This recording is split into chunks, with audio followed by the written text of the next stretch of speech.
బాధ మనసులో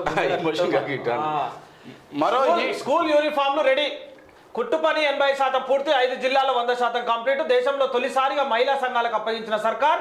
స్టిచ్చింగ్ కూలీ 75కు పెంపు, త్వరలోనే స్టూడెంట్లకు యూనిఫామ్లు పంపిణీ. అయితే 50 రూపాయలు ఉండే 75 పెంచిరంట.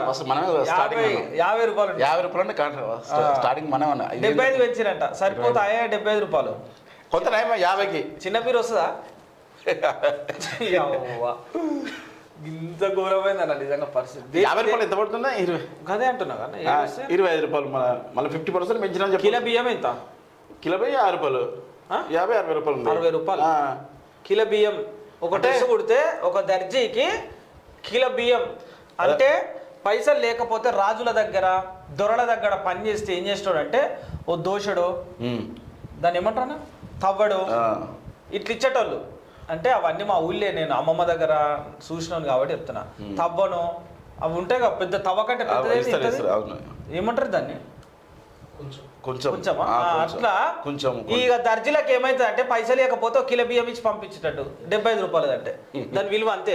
ఒక డ్రెస్ కుట్టినట్టు కిలో బియ్యం తెచ్చుకోవాలి, తినాలి, మళ్ళీ తెల్లారు పోవాలి. మాడుతుంది అంటే పోయి మళ్ళీ డ్రెస్ కుట్టాలి. ఇది పరిస్థితి అన్న. గింత తక్కువ నాన్న. ప్రైవేట్ స్కూళ్ళల్లో డ్రెస్సులు అమ్ముతుర్రు.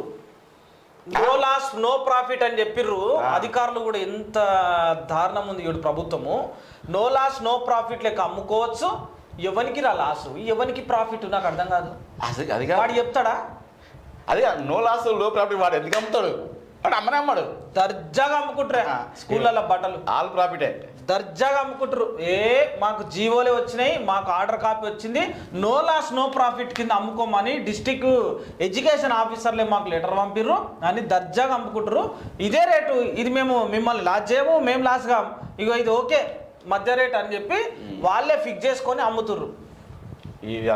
ఇది అంతా కుమ్మక్కు దందా. మీకు నెల మామూలు వస్తాయి స్కూళ్ళ నుంచి, మీరు తీసుకుంటారు. వాళ్ళ ఉచ్చ ఆగుర్రి అధికారులారా.